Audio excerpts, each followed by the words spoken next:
Hi friends. Starting సీన్‌లో Barry అనే ఒక వ్యక్తిని చూపిస్తారు. అతను డబ్బుతో నిండిన కొన్ని బ్యాగులను తన ఇంటికి తీసుకొస్తాడు.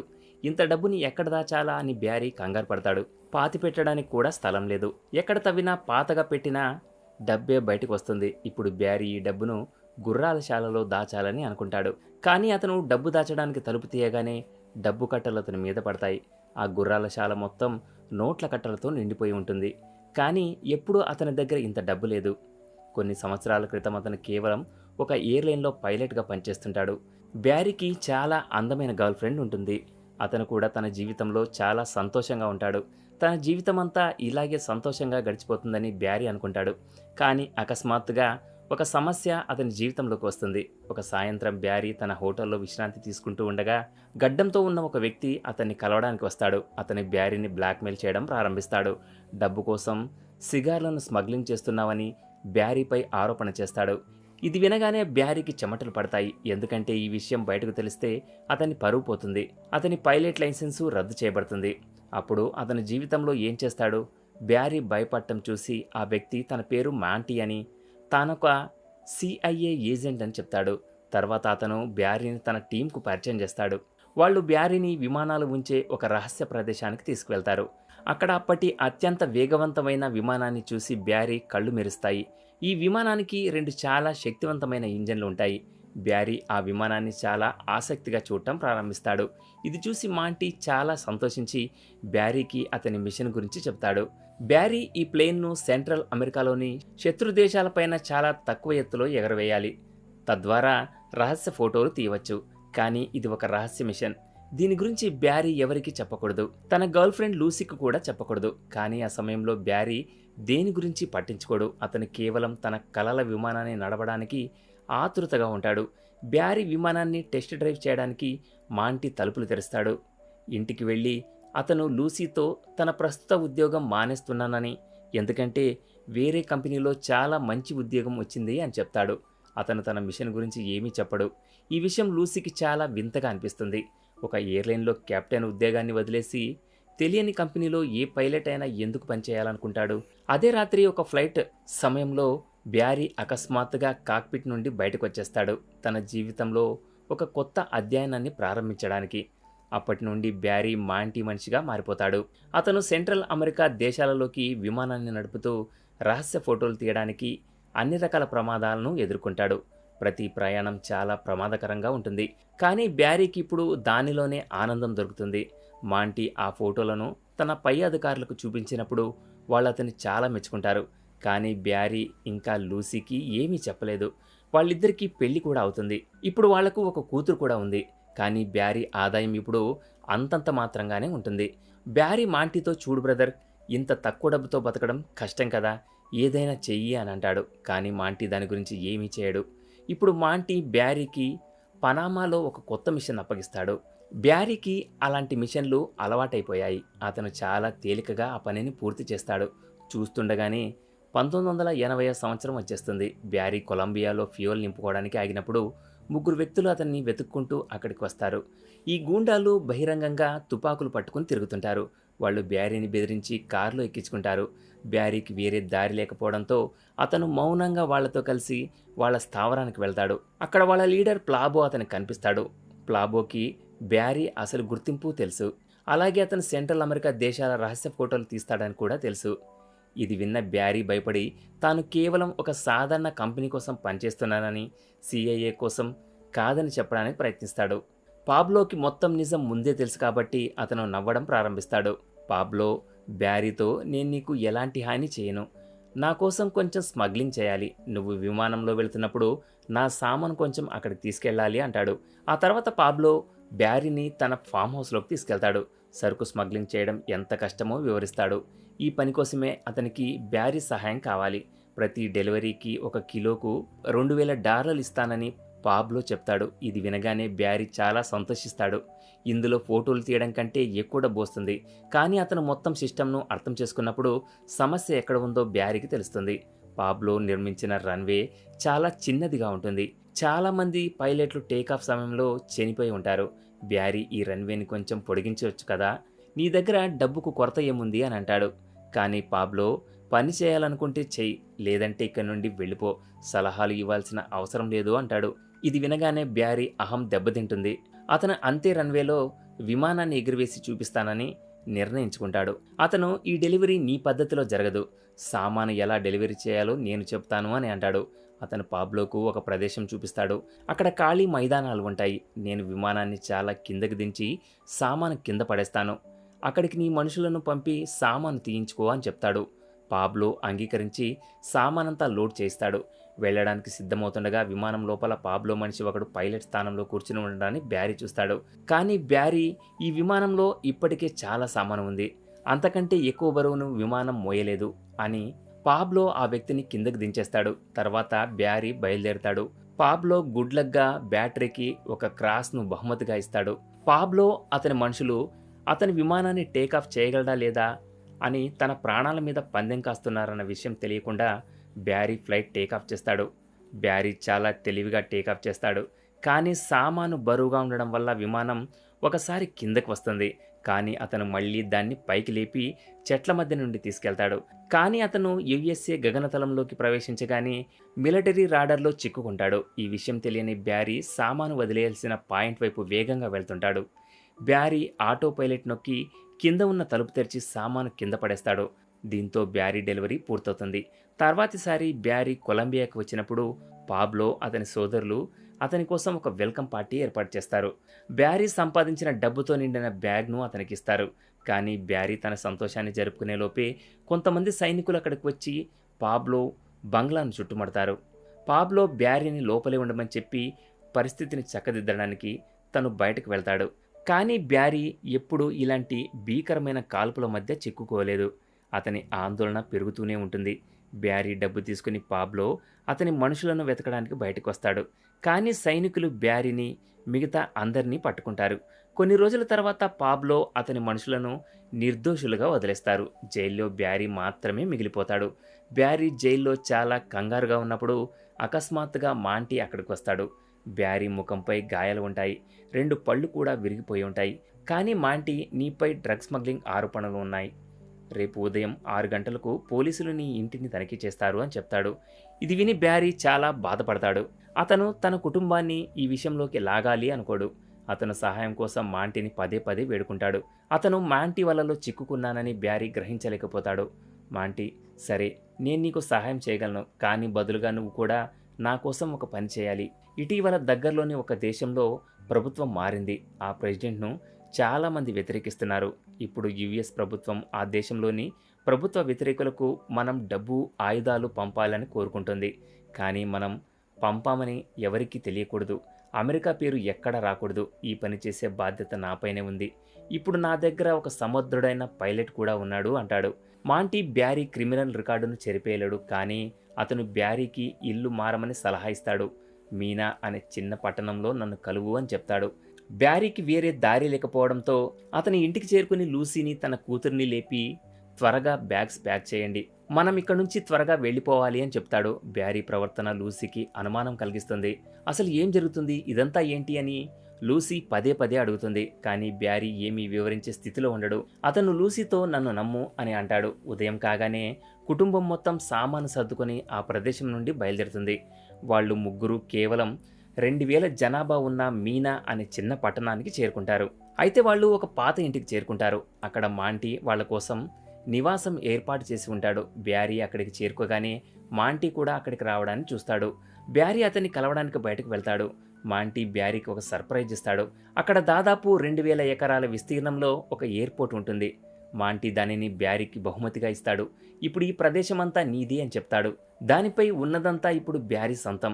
బ్యారీ తన కళ్ళను తానే నమ్మలేకపోతాడు. అతను తన చుట్టూ చూస్తాడు. కానీ ఇదంతా తనదనని నమ్మలేకపోతాడు. ఎందుకంటే ఇంతకు ముందు మాంటీ అతని జీతం పెంచడానికి కూడా ఒప్పుకోలేదు. మాంటీ ఒక చెక్క పెట్టెను తెరుస్తాడు. దాని నిండా AK-47లు ఉంటాయి. బ్యారీ పని ఈ ఆయుధాలను ఆ దేశానికి చేరవేయడం. మాంటీ బ్యారీకి ఒక మ్యాప్ ఇస్తాడు. దానితో అక్కడికి వెళ్ళడం సులభమవుతుంది. అందులో సైనికులు ఎక్కడెక్కడ మోహరించి ఉన్నారో కూడా ఉంటుంది. ఈ మ్యాప్ సహాయంతో బ్యారీ అందరినీ తప్పించుకోగలడు.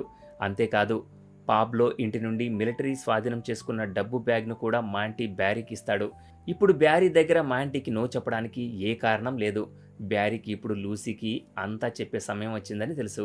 లూసీ చాలా కోపంగా ఉంటుంది. ఎందుకంటే అతను ఆమెను ఒక మంచి నగరం నుండి 2000 మంది జనాభా ఉన్న ఒక పల్లెటూరుకు తీసుకొచ్చాడు. ఇక్కడ వాళ్ళ ఇంట్లో ఏమీ ఉండదు. టీవీ కానీ, వాషింగ్ మిషన్ కానీ. ఆమె తన బిడ్డను ఎలా పెంచుతుంది? కానీ అప్పుడు బ్యారీ ఆమెకు నిజం చెప్తూ డబ్బుతో నిండిన బ్యాగ్‌ను ఆమె చేతిలో పెడతాడు.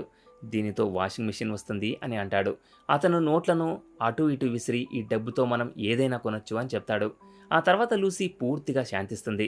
ఇప్పుడు 1981 సంవత్సరంలో బ్యారీ ఆయుధాలను రవాణా చేయడం ప్రారంభిస్తాడు. ఆయుధాలతో నిండిన బ్యాగ్ తీసుకుని బ్యారీ నికారాగ్వా దేశానికి చేరుకుంటాడు. బ్యారీ వాళ్ళు తనను స్వాగతిస్తారని అనుకుంటాడు. కానీ అక్కడికి వెళ్ళాక వాళ్లకు ఆ ఆయుధాలపై ఆసక్తి లేదని తెలుస్తుంది. పైగా వాళ్ళు బ్యారీ కళ్ళజోడు, బూట్లు లాక్కుంటారు. దీనితో బ్యారీకి కోపం వస్తుంది. అతను వెంటనే మాంటీకి ఫోన్ చేసి విషయం వివరిస్తాడు. కానీ మాంటీ పెద్దగా స్పందించడు. బ్యారీ పని ఆయుధాలను సరైన సమయంలో సరైన ప్రదేశానికి చేర్చడమేనని, వాళ్ళు వాడకపోతే వాళ్ళ ఇష్టమని అంటాడు. నిస్సహాయంగా అతను మళ్ళీ ఆ దేశానికి డెలివరీ చేయడానికి వెళ్తాడు. కానీ ఈసారి అతను తన రక్షణ కోసం ఒక బేస్బాల్ బ్యాట్ను తీసుకువెళ్తాడు. ఈసారి దగ్గరికి వస్తే తల పగలగొడతాను, సైలెంట్గా తుపాకులు తీసుకుని వెళ్ళండి అన్నట్లు. ఈసారి అతను ఆ వ్యతిరేకులకు కొన్ని బహుమతులు కూడా ఇస్తాడు. పాబ్లో అతని 2 సోదరులు కూడా ఆ ప్రదేశానికి రావడంతో అతనికి ఆశ్చర్యం కలుగుతుంది. కానీ వాళ్ళు అక్కడ పోరాటానికి రాలేదు. పైగా అమెరికా సహాయం పొందడానికే తాము ఈ వ్యతిరేకుల నాటకం ఆడామని చెప్తారు. ఇప్పుడు పాబ్లో మళ్ళీ బ్యారీని గతంలో లాగే స్మగ్లింగ్ చేయమని అడుగుతాడు. తద్వారా అక్రమ సరుకును యుఎస్కి డెలివరీ చేయొచ్చు. ఎందుకంటే బ్యారీ దగ్గర ఇప్పుడు మాంటీ ఇచ్చిన అద్భుతమైన మ్యాప్ ఉంది. అతను ఈ పని చేయడానికి నిరాకరించడు. ఎందుకంటే మ్యాప్ ద్వారా పట్టుబడే అవకాశం చాలా తక్కువ. ఆ తర్వాత కొన్ని రోజుల పాటు బ్యారీ చాలా కష్టపడి పనిచేసే వ్యక్తిలాగా నికారాగ్వాకు ఆయుధాలను చేరవేస్తాడు. ఆ తర్వాత అక్కడి నుండి అమెరికాకు డ్రగ్స్ డెలివరీ చేస్తాడు. అతను ఎంత పని చేస్తే అంత డబ్బు వస్తూనే ఉంటుంది. ఇప్పుడు ఈ పని పెద్దదిగా మారుతుంది. బ్యారీ మరో 4 పైలట్లను పనిలో పెట్టుకుంటాడు. తద్వారా త్వరగా ఎక్కువ పని చేయొచ్చు. బ్యారీ చాలా డబ్బు సంపాదిస్తున్నప్పుడు సిఐఏ ఒక అడుగు ముందుకు వేస్తుంది. ఇప్పుడు వాళ్ళు కేవలం ఆయుధాల డెలివరీ చేయించడమే కాకుండా ఆ వ్యతిరేకులను యుఎస్కు తీసుకువచ్చి వారికి శిక్షణ ఇవ్వాలని కోరుకుంటారు. తద్వారా వారు తిరిగి వెళ్ళి తమ దేశంలో ప్రభుత్వాన్ని కూలదోయగలరు.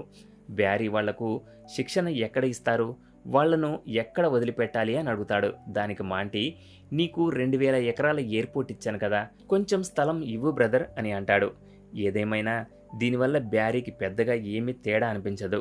అతను డ్రగ్స్ తెచ్చే చోట ఇప్పుడు కేవలం కొంతమంది మనుషులు ఉంటారు. కానీ సిఐఏ ఆదేశించినట్లుగా జరగదు. తమ దేశంలోని పేదరికం, ఆకలితో విసిగిపోయిన ఈ వ్యతిరేకులు యుఎస్ఏ గడ్డపై అడుగుపెట్టగానే మాకు తిరిగి రావడం ఇష్టం లేదు అని చెప్పి అక్కడి నుండి పారిపోతారు. కానీ బ్యారీకి దీనితో ఏమాత్రం సంబంధం లేదు. కానీ త్వరలోనే అతని ముందు ఒక పెద్ద సమస్య వస్తుంది. బ్యారీ దగ్గర చాలా డబ్బు ఉంటుంది. కానీ ఆ డబ్బు మొత్తాన్ని బ్యాంకులో డిపాజిట్ చేయలేడు.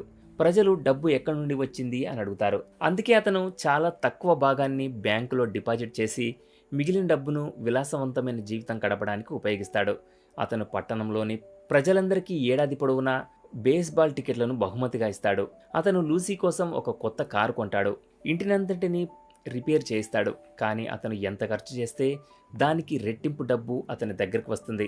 ఇప్పుడు బ్యారీ తన డబ్బును దాచడానికి చాలా కంపెనీలను ప్రారంభిస్తాడు. పట్టణ ప్రజలకు అవసరమైన ఉద్యోగాలు ఇస్తాడు. అతని ఇంటి ప్రతి మూలలో డబ్బు దాచిపెట్టి ఉంటుంది. కొంచెం డబ్బును ఇంటి వెనక పాతి పెడతాడు కూడా. బ్యారీ చాలా అద్భుతమైన జీవితాన్ని గడుపుతూ ఉంటాడు. కానీ ఒకరోజు లూసీ పనికిమాలిన తమ్ముడు జేబీ వాళ్లను కలవడానికి వచ్చి బ్యారీని కొంత డబ్బు అడుగుతాడు. బ్యారీ నిరాకరించడు. అతను వీలైనంత త్వరగా అతని నుండి విముక్తి పొందాలి అనుకుంటాడు. కానీ లూసీ ఇతను ఉచితంగా తినడానికి కాదు అని అంటుంది. బ్యారీ అతనికి ఏదైనా ఉద్యోగం ఇవ్వాలని ఆమె కోరుకుంటుంది. ఇప్పుడు లూసీ మాటను బ్యారీ కాదనలేకపోతాడు. అతను ఆమె సోదరుడు జేబీని విమానం హ్యాంగర్కు తీసుకెళ్తాడు. అక్కడ అతనికి శుభ్రపరిచే పనిని అప్పగిస్తాడు. ఇప్పుడు కథ ఎక్కడ మొదలైందో అక్కడికి చేరుకుంటుంది. బ్యారీ తన ఇంట్లో నోట్లను దాస్తుండగా అతను గుర్రాల శాలలో పడి ఉన్న నోట్లను తీసేస్తుండగా జేబీ ఒక కొత్త కారులో తన గర్ల్ ఫ్రెండ్తో కలిసి అక్కడికి రావడానికి చూస్తాడు. తన తమ్ముడు ఏ పని చేయకుండా డబ్బు దొంగిలించి అటు ఇటు తిరుగుతున్నాడని తెలిసి లూసీకి కోపం వస్తుంది. బ్యారీ అతన్ని డబ్బు ఎక్కడి నుండి వచ్చింది అని అడుగుతాడు. దానికి అతను, శుభ్రం చేస్తుంటే నాకు డబ్బుతో నిండిన ఒక బ్యాగ్ దొరికింది, ఆ డబ్బుతోని ఈ కారు కొన్నాను అని చెప్తాడు. బ్యారీకి చాలా కోపం వస్తుంది. కానీ ఏం చేయాలో అతనికి అర్థం కాదు. విషయం అక్కడితో ముగియదు. ఆ తర్వాత బ్యారీ చాలా నిర్లక్ష్యంగా మారతాడు. సుమారు 2 సంవత్సరాల తర్వాత పోలీసుల దృష్టి బ్యారీపై పడుతుంది. బ్యారీని పట్టుకోవడానికి డ్రగ్స్ ఎన్ఫోర్స్మెంట్ ఏజెన్సీ ఒక వల పన్నుతుంది. కానీ బ్యారీకి విమానాల గురించి అంతా తెలుసు. డ్రగ్స్ ఎన్ఫోర్స్మెంట్ విమానాలు వేగవంతమైనవే అయినా వాటి రేంజ్ ఎక్కువగా ఉండదని అతనికి తెలుసు. బ్యారీ రాత్రంతా సముద్రంపై గుండ్రంగా తిరుగుతూ ఉంటాడు. త్వరలోనే పోలీసు విమానాల ఇంధనం అయిపోతుంది. అవి వెనక్కి తిరగాల్సి వస్తుంది. కానీ బ్యారీపై ఇప్పుడు డ్రగ్స్ ఎన్ఫోర్స్మెంట్ మాత్రమే కాదు, ఎఫ్బిఐ దృష్టిలో కూడా ఉంటుంది. బ్యారీ దగ్గరకు వస్తున్న డబ్బును చూసి వాళ్ళు అనుమానపడతారు. త్వరలోనే ఎఫ్బిఐ ఏజెంట్లు విచారణ కోసం మీనాకు వస్తారు. అక్కడ వరుసగా బ్యాంకులు ఉండడం, ఖరీదైన కార్లు రోడ్ల మీద తిరగడం చూసి ఒక ఎఫ్బిఐ ఏజెంట్ ఆశ్చర్యపోతాడు. ఈ పట్టణ ప్రజలకు ఇంత డబ్బు ఎక్కడి నుంచి వస్తుందో వాళ్ళు అర్థం చేసుకోలేకపోతారు. మరో మిషన్ సమయంలో బ్యారీ బోర్డర్ పెట్రోల్ దృష్టిలో కూడా పడతాడు. బ్యారీ డ్రగ్స్ ఎన్ఫోర్స్మెంట్ ఏజెన్సీ నుంచి ఎలా తప్పించుకున్నాడో గుర్తుంచుకొని ఈసారి ఎలాగైనా బ్యారీని పట్టుకోవడానికి బోర్డర్ పెట్రోల్ వాళ్ళు బ్యారీ విమానం లాంటి మరో 2 విమానాలను పంపుతారు. ఇది చూసి బ్యారీ కోపంతో కిందకు దిగి హైవే పైనే విమానాన్ని ల్యాండింగ్ చేయడం ప్రారంభిస్తాడు. ల్యాండ్ అయ్యాక బ్యారీ విమానం నుండి దిగి రోడ్డుపై ఉన్న పిల్లల వైపు కొంత డబ్బు విసిరి వాళ్ళ సైకిళ్ళు తీసుకుని అక్కడి నుండి మాయమైపోతాడు. బ్యారీ ఊపిరి పీల్చుకునే లోపే పాబ్లో నుండి ఫోన్ వస్తుంది. డ్రగ్స్ ఎన్ఫోర్స్మెంట్ ఏజెన్సీ ప్లాబో వెనుక కూడా పడి ఉంటుంది. అందుకే అతను ఇక కొలంబియాలో ఉండలేడు. అతను ఇప్పుడు అక్కడి నుండి పారిపోయి నికారాగ్వాకు వస్తాడు. ఆ తర్వాత బ్యారీ కూడా అక్కడికి బయలుదేరతాడు. బ్యారీ వెళ్ళగానే జేబీ డబ్బుతో నిండిన బ్యాగ్ను తీసుకుని తన కొత్త కారులో జల్సా చేయడానికి బయలుదేరతాడు. అతను డబ్బుతో నిండిన సూట్ కేసుతో ఒక రెస్టారెంట్లోకి ప్రవేశిస్తాడు. కానీ అక్కడ పోలీసులు భోజనం చేయడం చూస్తాడు. భయంతో జేబీ అకస్మాత్తుగా పారిపోతాడు. కానీ పోలీసులు అతను వెంబడించి పట్టుకుంటారు. ఆ సమయంలో బ్యారీ పాబ్లోతో మీటింగ్లో ఉంటాడు. లూసీ నుండి ఈ సంఘటన గురించి తెలియగానే బ్యారీ వెంటనే మీనాకు తిరిగి వస్తాడు. అతను జేబీని విడిపించడానికి పట్టణంలోని అత్యంత ఖరీదైన లాయర్ను పిలుస్తాడు. కానీ జేబీ పోలీసులకు అంతా చెప్పి ఉంటాడేమోనని పాబ్లోకి అనుమానం వస్తుంది. అందుకే అతను బ్యారీతో ఈ సమస్యను పరిష్కరించడంలో నేను నీకు సహాయం చేస్తాను అంటాడు. అతను ఈ విషయాన్ని తన చేతిలోకి తీసుకుంటే రక్తపాతం జరుగుతుందని బ్యారీకి అర్థమవుతుంది. బ్యారీ వద్దని చెప్పడానికి చాలా ప్రయత్నిస్తాడు. కానీ పాబ్లో వినడు. ఆ తర్వాత బ్యారీ జేబీని కలవడానికి పరిగెడతాడు. జేబీ స్టేషన్ నుండి బయటకు రాగానే బ్యారీ అతన్ని కారులో ఎక్కించుకుంటాడు. జీవితాంతం సరిపడా డబ్బు, ఒక పాస్పోర్ట్, విమాన టికెట్లు ఉన్న ఒక ప్యాకేజీని అతనికిస్తాడు. జేబీ దేశం విడిచి వెళ్లాలని బ్యారీ కోరుకుంటాడు. కానీ బ్యారీ తనను తరిమేయాలని చూస్తున్నాడని జేబీ అనుకుంటాడు. కోపంతో జేబీ బ్యారీతో ప్రతి నెల నాకు డబ్బు అందాలి, లేకపోతే పోలీసులకు అంతా చెప్పేస్తాను అని అంటాడు. తర్వాత అతను లూసీని కూడా తిట్టడం ప్రారంభిస్తాడు. ఇప్పుడు బ్యారీకి చాలా కోపం వస్తుంది. అతను కారు దిగి జేబీ వెనక పరిగెడతాడు. కానీ అప్పుడు జేబీ భయంతో కారు స్టార్ట్ చేసి అక్కడి నుండి పారిపోతాడు. బ్యారీ ఆగురా, నీ సంగతి చెప్తాను అని అతని వెనకే పరిగెడుతూ ఉంటాడు. కానీ కాస్త దూరం వెళ్ళగానే కారులో ఒక పెద్ద పేలుడు సంభవిస్తుంది. అందులో జేబీ చనిపోతాడు. డబ్బు గాలిలో ఎగిరిపోతుంది. బ్యారీ ఒక క్షణం నివ్వెరపోతాడు. కానీ ఇది పాబ్లో పనే అని లోపల అతనికి అర్థమవుతుంది. బ్యారీ తన కారుతో జేబీ కారును లాగి దానిని అడవిలో వదిలేస్తాడు. మరోవైపు నికారాగ్వాకు పంపిన ఆయుధాలు డ్రగ్స్ స్మగ్లర్ చేతికి చిక్కాయని సిఐఏకు తెలుస్తుంది. నికారాగ్వా నుండి తీసుకువచ్చిన వ్యతిరేకులలో శిక్షణ పూర్తి చేసుకుని తిరిగి పోరాడటానికి వెళ్ళిన వారు చాలా తక్కువ మంది. వాళ్ళని పిలిచి శిక్షణ ఇవ్వడం చాలా పెద్ద మూర్ఖత్వమని సిఐఏ వాళ్లకు అర్థమవుతుంది. వాళ్ళు మాంటీని ఆ మిషన్ను రద్దు చేయమని చెప్తారు. వాళ్ళంతా తిరిగి వెళ్ళిపోవడం చూసి బ్యారీ మాంటీతో ఇప్పుడు ముందు ముందు ఏ పని ఇవ్వరా అని అడుగుతాడు. కానీ మాంటీ ఏ సమాధానం ఇవ్వడు. కేవలం నా తదుపరి సూచన కోసం వేచి ఉండు అంటాడు. ఇప్పుడు తాను దారుణంగా చిక్కుకున్నానని మాంటీకి కూడా తన అవసరం తీరిపోయిందని, అందుకే అతను తనకు సహాయం చేయడని బ్యారీకి అర్థమవుతుంది. మరుసటి రోజు మాంటీ ఆఫీసుకు చేరుకోగానే బ్యారీకి సంబంధించిన అన్ని కాగితాలను కాల్చివేయమని, అతనికి తమకు ఎలాంటి సంబంధం లేదని చెప్తాడు. మరోవైపు బ్యారీ తన బృందాన్ని సిద్ధం చేసుకుని పారిపోవాలని చెప్తాడు. బ్యారీ అతని సహచరులు పారిపోవడానికి సిద్ధంగా ఉండగా అక్కడికి drugs enforcement agency, ATF, FBI, పోలీసులు అందరూ వస్తారు. వెంటనే వారు అతన్ని అదుపులోకి తీసుకుని ప్రాసిక్యూటర్ ఆఫీస్కు తీసుకెళ్తారు. తద్వారా అతను చేసిన తప్పుకు గరిష్ట శిక్ష విధించవచ్చు. ఈ మధ్యలో బ్యారీ వాళ్ళందరికీ లంచం ఇవ్వడానికి ప్రయత్నిస్తాడు. మీ అందరి జీవితాలను మార్చేస్తాను, ఒక్కొక్కరికి ₹1,00,00,000 ఇస్తాను, కాదు 10 కోట్లు ఇస్తాను అంటాడు. కానీ అకస్మాత్తుగా లాయర్కు ఒక ఫోన్ వస్తుంది. ఏదో మారిపోయిందని బ్యారీకి అర్థమవుతుంది. ప్రాసిక్యూటర్ కోపంగా బయటకొచ్చి బ్యారీ సంకెళ్ళు తీయమని చెప్తాడు. ఆ ఒక్క ఫోన్ కాల్ బ్యారీని విడుదల చేయిస్తుంది. అతను బయటకు రాగానే సూట్లో ఉన్న ఇద్దరు వ్యక్తులు అతన్ని కారులో ఎక్కించుకొని తీసుకెళ్ళిపోతారు. వాళ్ళు మాంటి మనుషులని బ్యారీ అనుకుంటాడు. కానీ అతన్ని నేరుగా ఎయిర్పోర్ట్కు, అక్కడి నుండి నేరుగా వైట్ హౌస్కు తీసుకెళ్తారు. ఇప్పుడు బ్యారీ ప్రెసిడెంట్ను కలవాల్సి ఉండడంతో అతను చాలా భయపడతాడు. తనను అక్కడికి ఎందుకు తీసుకొచ్చారో అతనికి అర్థం కాదు. పాబ్లోను రెడ్ హ్యాండెడ్గా పట్టుకోవడానికి, అతని రహస్య ఫోటోలు తీసేందుకు బ్యారీ చివరిసారిగా పాబ్లోతో ఒక డీల్ చేయాలని సిఐఏ డైరెక్టర్ ఆర్మీ కల్నర్ నిర్ణయిస్తారు. ఇది తిరస్కరించలేని సాక్ష్యంగా ఉంటుంది. బ్యారీ ఈ పని చేయడానికి సిద్ధపడతాడు. కానీ అతను చాలా భయపడతాడు. బ్యారీ తనను మోసం చేయాలనుకుంటున్నాడని పాబ్లోకు చిన్న అనుమానం వచ్చినా అతన్ని ముక్కలు ముక్కలుగా నరికేస్తాడు. తన కుటుంబానికి వీడ్కోలు చెప్పి బ్యారీ అతని అసిస్టెంట్ ఒక ప్రయాణాన్ని ప్రారంభిస్తారు. వాళ్ళు ఒక తుఫానును దాటుకుంటూ నికారాగ్వాకు చేరుకుంటారు. విమానం తలుపులు తెరవగానే సైనికులు తుపాకులతో సిద్ధంగా ఉంటారు. బ్యారీ భయపడి ఇది కేవలం ఒక బహుమతి అని వివరించడానికి ప్రయత్నిస్తాడు. అప్పుడే పాబ్లో అక్కడికి వస్తాడు. అతను తన సైనికులతో వీడిని చంపేయండి అంటాడు. బ్యారీ చాలా భయపడతాడు. కానీ అప్పుడు పాబ్లో నవ్వడం మొదలుపెట్టి తన సైనికులను వెనక్కి తగ్గమని చెప్తాడు. పాబ్లో జోక్ చేసే పద్ధతి చాలా విచిత్రంగా ఉంటుంది. ఇప్పుడు బ్యారీ కొంచెం శాంతించి పాబ్లో అతని సహచరులకు అన్ని ఆయుధాలను ఇస్తాడు. బ్యారీ సహచరుడు రహస్యంగా కెమెరాను ఆన్ చేస్తాడు. దానితో పాబ్లో అతని సహచరుల ముఖాలు స్పష్టంగా రికార్డ్ అవుతాయి. ఇప్పుడు పోలీసుల వద్ద వారికి వ్యతిరేకంగా బలమైన సాక్ష్యం ఉంటుంది. డైరెక్టర్ సంతోషించి అందరికీ పార్టీ ఇస్తాడు. బ్యారీ తన ప్రమాదకరమైన మిషన్ను పూర్తి చేస్తాడు. కానీ ఒకరోజు ప్రభుత్వం తమ మాటను తప్పి టీవీలో అతని ముఖంతో ఉన్న ఫోటోను స్పష్టంగా చూపిస్తుంది. వాళ్ళు పాబ్లోను చూపించాలనుకుంటారు. కానీ పాబ్లో దగ్గర టీవీ ఉండదా? బ్యారీ తనను మోసం చేశాడని అతనికి కూడా తెలిసిపోతుంది. అతను ప్రతీకారం తీర్చుకోవడానికి వెంటనే తన గూండాలను పంపుతాడు. కానీ విషయం అక్కడితో ముగియదు.